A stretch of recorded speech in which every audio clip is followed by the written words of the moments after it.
दोस्तों, क्या आपकी जिंदगी में भी कोई ऐसी मुश्किल है जिसने आपको थका दिया है? कोई ऐसी दुआ जो आप बरसों से मांग रहे हैं मगर लगता है कि जैसे कहीं सुनी नहीं जा रही। हम सब की जिंदगी में कुछ ऐसे बंद दरवाजे होते हैं जिन्हें हम अपनी पूरी ताकत लगाकर भी नहीं खोल पाते। लेकिन क्या आप जानते हैं कि हर रात एक ऐसा वक्त आता है जब आसमान का बादशाह खुद नीचे आता है और पुकारता है कि है कोई मांगने वाला जिसकी मैं झोली भर दूं। दोस्तों, आज मैं आपको तहज्जुद की नमाज का वो आसान और मुकम्मल तरीका और वो राज बताऊंगा जो शायद आपको पहले किसी ने इस सादगी से नहीं समझाए होंगे। दोस्तों, अब इससे पहले कि हम आगे बढ़ें, मैं आपको बता दूं कि इस वीडियो में हम सिर्फ तरीका नहीं सीखेंगे बल्कि मैंने आपके लिए 9 ऐसे पॉइंट्स तरतीब दिए हैं जिनमें हम उन सवालों के जवाब देंगे जो आपको अक्सर परेशान करते हैं, जैसे क्या इशा के बाद फौरन तहज्जुद पढ़ सकते हैं या सोना ज़रूरी है, अगर आंख ना खुले तो क्या तरीका अपनाएं, और सबसे ख़ास बात, वीडियो के आखिर में मैं आपको दुआ मांगने का वो तरीका भी बताऊंगा जिसके बाद आपकी दुआ सीधी आसमान पर दस्तक देगी इंशाअल्लाह। अगर आपने आज ये वीडियो पूरी देख ली तो मैं यकीन से कहता हूँ कि आज के बाद आपकी तहज्जुद और आपकी ज़िंदगी दोनों बदल जाएंगी इंशाअल्लाह। दोस्तों, पॉइंट नंबर 1 है कि क्या तहज्जुद वाकई तकदीर बदल सकती है? लोग मुझसे पूछते हैं कि क्या वाकई दुआ में इतनी ताकत है कि वो लिखी हुई बात को बदल दे? तो मेरा जवाब है हाँ, बिल्कुल। देखें दोस्तों, हम सब की ज़िंदगी में कुछ ऐसी चीज़ें होती हैं जिन्हें डॉक्टर्स नामुमकिन कह देते हैं, किस्मत नाकाम लिख देती है और दुनिया नामंजूर कर देती है। लेकिन याद रखें, जब आप तहज्जुद में मुसल्ले पर बैठते हैं तो आप उस ज़ात से बात कर रहे होते हैं जिसके हाथ में कुन की चाबी है। सच्ची बात तो ये है कि तहज्जुद सिर्फ एक नमाज नहीं है, ये अल्लाह से अपनी बात मनवाने का सबसे बड़ा जरिया है। हदीसे कुदसी का मफहूम है कि अल्लाह ताला खुद फरमाता है कि है कोई मांगने वाला कि मैं उसे दूं। दोस्तों, अब आप खुद सोचें, जब कायनात का मालिक खुद आपको पुकार रहा है तो क्या वो आपकी तकदीर नहीं बदल सकता? दोस्तों, तकदीर के 2 हिस्से होते हैं, एक वो जो लिखी जा चुकी है और एक वो जो आपकी दुआ की मुंतजिर है। तहज्जुद वो वक्त है जब बंदा रो कर अपने रब को मना लेता है और अल्लाह पाक बंदे की जिद पर पत्थर पर लिखी लकीर को भी मिटाकर उसकी मर्जी में बदल देता है। अगर आपको अपनी तकदीर से शिकायत है तो कल की सुबह का इंतजार मत करें, बल्कि आज की रात की तन्हाई में अपने रब से सौदा करके देखें। दोस्तों, पॉइंट नंबर 2 है कि तहज्जुद का असल वक्त क्या है। अब आते हैं उस सवाल पर जो सबसे ज्यादा पूछा जाता है कि भाई तहज्जुद का सही वक्त क्या है। अक्सर लोग समझते हैं कि बस इशा की नमाज पढ़ी और रात 11 या 12 बजे 2 नफल पढ़ लिए तो वो तहज्जुद हो गई। दोस्तों, सच्ची बात यह है कि तहज्जुद का वक्त इशा की नमाज के बाद से शुरू हो जाता है और फजर की अजान तक रहता है। लेकिन, और यहाँ एक बहुत बड़ा लेकिन है, क्या आप जानते हैं कि अल्लाह पाक ने इस नमाज के लिए रात का वक्त ही क्यों चुना? देखें दोस्तों, अल्लाह को सबसे ज्यादा प्यार उस वक्त आता है जब दुनिया गहरी नींद में हो, हर तरफ खामोशी हो और आप अपने नर्म बिस्तर को ठोकर मारकर ठंडे पानी से वुजू करते हैं। हदीसे पाक का मफहूम है कि रात के आखिरी हिस्से में अल्लाह पाक आसमाने दुनिया पर नजूल फरमाता है और पुकारता है कि है कोई जो मुझसे मांगे। अगर आप इशा के फौरन बाद पढ़ लेंगे तो वो नफल तो कहलाएंगे, लेकिन वो तहज्जुद की खास घड़ी आपसे छूट जाएगी। दोस्तों, इसका असल जादू और असर रात के आखिरी पहर में है, यानी फजर से 1-1.5 घंटा पहले। ये वो वक्त है जब कायनात की हर चीज सो रही होती है और सिर्फ आप और आपका रब जाग रहे होते हैं। अगर आपको अपना मुकद्दमा अल्लाह से जीतना है तो कोशिश करें कि उस वक्त का इंतखाब करें जब आसमान के दरवाजे खास तौर पर आपके लिए खुले होते हैं। दोस्तों, पॉइंट नंबर 3 है कि क्या तहज्जुद के लिए सोना लाजमी है? अब एक ऐसी बात जिस पर लोग अक्सर बहस करते हैं कि भाई क्या तहज्जुद के लिए सोना ज़रूरी है? अगर मैं सारी रात जागता रहा हूँ तो क्या मैं तहज्जुद नहीं पढ़ सकता? देखें दोस्तों, मैं आपको बिल्कुल साफ और सीधी बात बताता हूँ। लफ्ज़ तहज्जुद का मतलब ही है नींद को छोड़ना या नींद से उठना। इसीलिए बड़े बड़े उलमा और बुजुर्ग फरमाते हैं कि तहज्जुद की असल रूह यही है कि आप इशा के बाद थोड़ी देर सोएं और फिर अपनी प्यारी नींद को अल्लाह के लिए कुर्बान करके उठें।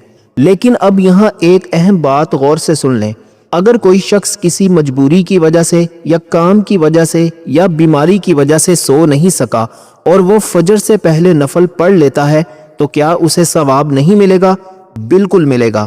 اللہ پاک بڑا کریم ہے، وہ آپ کی نیت دیکھتا ہے۔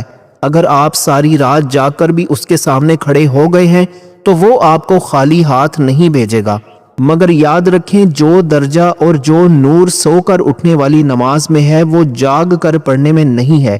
نیند قربان کرنا ایک طرح کا پیار ہے جو آپ اللہ کو دکھاتے ہیں۔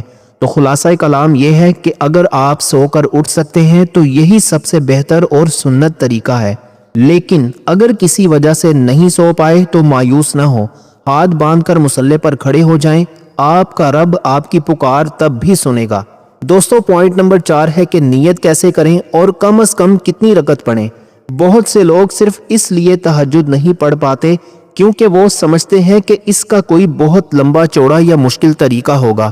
دوستو سچی بات تو یہ ہے کہ اللہ نے اپنے سے بات کرنے کا راستہ بہت آسان رکھا ہے۔ پہلے بات کرتے ہیں رکعت کی۔ تہجد کی کم از کم 2 رکعت ہیں اور زیادہ سے زیادہ 12 رکعت۔ ہمارے پیارے نبی وجہ تخلیق کائنات جناب محمد مصطفیٰ صلی اللہ علیہ وآلہ وسلم اکثر 8 رکعت پڑھا کرتے تھے، لیکن اگر آپ کے پاس وقت کم ہے یا آپ ابھی شروع کر رہے ہیں تو صرف 2 رکعت بھی کافی ہیں۔ یہ 2 رکعت کر کے پڑھی جاتی ہے، بالکل ویسے ہی جیسے آپ فجر کی 2 سنتیں اور 2 فرض پڑھتے ہیں۔ اب رہی بات نیت کی، بہت سے لوگ پریشان ہوتے ہیں کہ نیت کے الفاظ کیا ہوں گے۔ یاد رکھیں نیت زبان سے زیادہ آپ کے دل کے ارادے کا نام ہے۔ جب آپ رات کو آنکھ ملتے ہوئے وضو کے لیے اٹھتے ہیں تو آپ کے دل کو پتہ ہوتا ہے کہ آپ اپنے رب کے لیے اٹھ رہے ہیں، بس یہی نیت ہے۔ اگر آپ زبان سے کہنا چاہیں تو سادہ سے لفظوں میں کہہ دیں، یا اللہ میں تیری رضا کے لیے تہجد کی 2 رکعت نماز پڑھ رہا ہوں، بس اتنا کافی ہے، کوئی مشکل عربی یاد کرنے کی ضرورت نہیں ہے۔ اللہ پاک آپ کے دل کے حال کو آپ کی زبان سے زیادہ بہتر جانتا ہے۔ تو بس ہمت کریں، مصلی پر کھڑے ہوں اور اپنے رب سے باتیں شروع کر دیں۔ دوستو پوائنٹ نمبر 5، کیا تہجد کے لیے کوئی خاص صورتیں یاد ہونا ضروری ہیں؟ اکثر دوست یہ سوچ کر پیچھے ہٹ جاتے ہیں کہ یار مجھے تو پورا قرآن یاد نہیں، یا مجھے تو صرف چھوٹی صورتیں آتی ہیں، کیا میری تہجد ہو جائے گی؟ دیکھیں دوستو یہ بات اپنے ذہن سے بالکل نکال دیں کہ تہجد کے لیے کوئی بہت لمبی یا خاص صورتیں پڑھنا لازمی ہے۔ سچی بات تو یہ ہے کہ اللہ پاک یہ نہیں دیکھتا کہ آپ نے کتنا لمبا پڑھا ہے، وہ یہ دیکھتا ہے کہ آپ نے کتنے درد اور کتنی محبت سے پڑھا ہے۔ اگر آپ کو صرف سورہ اخلاص، قل هو اللہ احد اور سورہ کوثر آتی ہے تو آپ اپنی پوری تہجد ان صورتوں سے بھی پڑھ سکتے ہیں۔ آپ کی نماز 100% مکمل ہوگی انشاءاللہ اور آپ کو پورا ثواب ملے گا۔ اللہ پاک تو آپ کے دل کی تڑپ دیکھ رہا ہوتا ہے کہ میرا بندہ اس وقت جب سب سو رہے ہیں صرف میرے لیے کھڑا ہے۔ لیکن یہاں میں آپ کو ایک بہت پتے کی بات بتاتا ہوں جو آپ کی نماز کی لذت بڑھا دے گی۔ اگر آپ کو تھوڑی لمبی صورتیں یاد ہیں تو انہیں آرام آرام سے ٹھہر کر پڑھیں۔ جب رات کے سناٹے میں آپ کی اپنی آواز آپ کے کانوں میں پڑتی ہے تو وہ سیدھی آپ کے دل پر اثر کرتی ہے، اور اگر آپ کو قرآن دیکھ کر پڑھنا آسان لگتا ہے تو آپ ہاتھ میں قرآن پاک پکڑ کر یا سامنے رحل پر رکھ کر بھی دیکھ کر پڑھ سکتے ہیں، اس میں کوئی حرج نہیں ہے۔ تو خلاصہ یہ ہے کہ صورتوں کی فکر چھوڑیں، آپ کو جو بھی یاد ہے چاہے وہ چھوٹی سے چھوٹی صورت ہی کیوں نہ ہو، اسے پورے یقین کے ساتھ پڑھیں۔ اللہ پاک کو آپ کا وہ ٹوٹی پھوٹی زبان میں پکارنا بھی اتنا ہی پسند ہے جتنا کسی حافظ قرآن کی تلاوت۔ اصل چیز آپ کا رابطہ ہے، صورتیں تو صرف اس رابطے کا ذریعہ ہیں۔ دوستو پوائنٹ نمبر 6 ہے کہ اگر آنکھ نہ کھلے تو کیا کریں۔ اب بات کرتے ہیں اس مسئلے کی جو ہم سب کے ساتھ ہوتا ہے۔ ارادہ تو بہت پکا ہوتا ہے، الارم بھی لگاتے ہیں، لیکن جب رات کو آنکھ کھلتی ہے تو شیطان کان میں کہتا ہے کہ ابھی تو بہت وقت پڑا ہے، تھوڑی دیر اور سو جاؤ، اور پھر جب آنکھ کھلتی ہے تو فجر کا وقت ہو چکا ہوتا ہے۔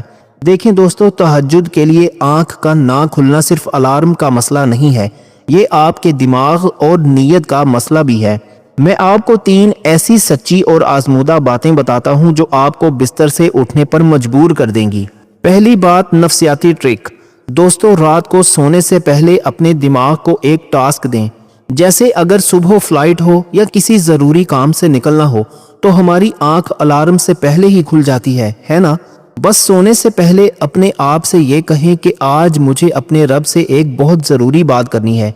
जब आप अल्लाह से मुलाकात को एक ज़रूरी मीटिंग समझेंगे तो आपका दिमाग खुद ब खुद आपको जगा देगा। दूसरी बात है अमली हल। दोस्तों, सच्ची बात यह है कि तहज्जुद की तौफीक गुनाहों के छोड़ने से मिलती है। अगर हम सारा दिन फजूल कामों, लड़ाई झगड़ों या मोबाइल पर वक्त ज़ाया करेंगे तो रात को रूह बोझल हो जाती है। कोशिश करें कि सोने से पहले थोड़ा जिक्र करें और वुज़ू करके सोएं। वुज़ू की हालत में सोने वाले के लिए फरिश्ते दुआ करते हैं कि या अल्लाह इसे जगा दे। तीसरी बात, सादगी वाला हल। अगर फिर भी आपकी आंख ना खुले तो मायूस होकर तहज्जुद मत छोड़ें। अगले दिन यानी दिन के वक्त, चाश्त के वक्त 2 नफल कज़ा के तौर पर पढ़ लें और अल्लाह से माजरत करें कि या अल्लाह मैं उठना चाहता था पर मैं नहीं उठ सका। दोस्तों, जब शैतान देखेगा कि आपके ना उठने पर भी आप नफल पढ़कर अल्लाह के करीब हो रहे हैं तो वो अगली बार आपको खुद जगाएगा ताकि आप कज़ा ना पढ़ें। दोस्तों, पॉइंट नंबर 7, दुआ मांगने का वो ख़ास तरीका क्या है जिससे बेकरारी ख़त्म होती है। दोस्तों, अब इस मकाम पर पहुंचकर मैं आपसे वो बात शेयर करने वाला हूं जिसका मैंने वीडियो के शुरू में वादा किया था। अक्सर लोग मुझसे कहते हैं कि भाई हम तहज्जुद तो पढ़ लेते हैं, दुआएं भी मांगते हैं, पर वो सुकून नहीं मिलता, वो बेकरारी ख़त्म नहीं होती, ऐसा लगता है जैसे कोई कमी है। दोस्तों, सच्ची बात यह है कि हम अल्लाह से दुआ मांगते हैं, अल्लाह से बात नहीं करते। दुआ और बात करने में फ़र्क होता है। जब आप तहज्जुद में दुआ के लिए हाथ उठाएं तो सिर्फ मांगने वाली लिस्ट मत खोलें कि या अल्लाह ये दे दे वो दे दे, बल्कि उस वक्त अल्लाह को अपना हाल सुनाएं। तहज्जुद का वो ख़ास तरीका ये है कि आप दुआ शुरू करने से पहले थोड़ी देर मुसल्ले पर खामोशी से बैठें और ये महसूस करें कि कायनात का मालिक सिर्फ आपको देख रहा है और आपकी बात सुनने के लिए तैयार है। पहले उसकी तारीफ करें, फिर अपने गुनाहों की माफ़ी मांगें और फिर उससे ऐसे बातें करें जैसे कोई बच्चा अपने बाप से या कोई दुखा हुआ इंसान अपने सबसे करीबी दोस्त से करता है। अपनी बेकरारी अल्लाह के सामने रख दें, उससे कहें कि या अल्लाह मैं थक गया हूँ, मेरे बस में कुछ नहीं रहा, अब तू ही संभाल ले। दोस्तों, याद रखें जब आप अपनी अना और अपनी कोशिश अल्लाह के कदमों में डाल देते हैं तो वहीं से मोजज़े शुरू होते हैं। एक और सच्ची बात बताऊं आपको, दुआ में कभी जल्दी मत करें। जब तक आपके दिल का बोझ हल्का ना हो जाए हाथ नीचे ना गिराएं। जब आपकी आंखों से एक आंसू भी निकलकर जाए नमाज पर गिरता है तो समझ लें कि आपका मुकद्दमा जीत लिया गया है। ये वो खास लम्हा है जहां आपकी बेकरारी खत्म हो जाती है और आपके दिल को ये यकीन मिल जाता है कि मेरा रब सुन रहा है। दोस्तों, पॉइंट नंबर 8 है कि क्या ख़वातीन मखसूस अयाम में ज़िक्र अज़कार कर सकती हैं। अब दोस्तों, एक ऐसा सवाल जो हमारी माएँ, बहनें और बेटियां अक्सर पूछती हैं और वो इस वजह से बहुत उदास भी हो जाती हैं। वो कहती हैं कि जब हम मखसूस अयाम की वजह से नमाज नहीं पढ़ सकते तो क्या उस दौरान हमारा तहज्जुद का रिश्ता अल्लाह से टूट जाता है? क्या हम उस बाबरकत वक्त में अल्लाह को याद नहीं कर सकती? सच्ची बात तो ये है कि अल्लाह पाक ने आपकी नीयत और आपकी मोहब्बत को देखना है। ये अयाम अल्लाह की तरफ से एक रुखसत हैं, कोई गुनाह नहीं है। इसका ये मतलब हरगिज़ नहीं कि आप अल्लाह से दूर हो जाएं। अगर आप उन दिनों में मुसल्ले पर बैठकर नमाज नहीं पढ़ सकती तो आप अब भी रात के उस आखिरी पहर में उठकर अपने बिस्तर पर बैठकर या जाए नमाज से हटकर ज़िक्र अज़कार कर सकती हैं। आप कलमा पढ़ सकती हैं, दरूद शरीफ की तस्बीह कर सकती हैं और सबसे बढ़कर यह कि आप अपने रब से बातें कर सकती हैं। हदीस पाक का मफहूम है कि अगर कोई शख्स किसी बीमारी या मजबूरी की वजह से वो काम नहीं कर पाता जो वो रोज़ाना करता था तो अल्लाह पाक उसे तब भी वही सवाब देता है जो वो तंदुरुस्ती या आम दिनों में करता था। तो अगर आपकी आदत तहज्जुद पढ़ने की है तो इन अय्याम में भी अल्लाह आपके नामे अमाल में तहज्जुद का सवाब लिख रहा होता है। इसलिए कभी ये मत सोचें कि आप अल्लाह से दूर हो गई हैं। आप तस्बीह पढ़ें, इस्तग़फ़ार करें और अल्लाह से अपनी हर बात कहें। अल्लाह पाक तो आपके दिल की तड़प को देख रहा होता है और वो इन दिनों में भी आपकी पुकार उतने ही प्यार से सुनता है जैसे बाकी दिनों में। तो अपनी इस रूहानी आदत को टूटने ना दें بس طریقہ بدل لیں، تعلق وہیں رہنے دیں۔ دوستو پوائنٹ نمبر 9 ہے خلاصہ اور 7 دن کا تہجد چیلنج۔ تو دوستو ہم نے آج تہجد کے بارے میں وہ سب کچھ جانا جو ایک عام انسان کے ذہن میں سوال بن کر ابھرتا ہے۔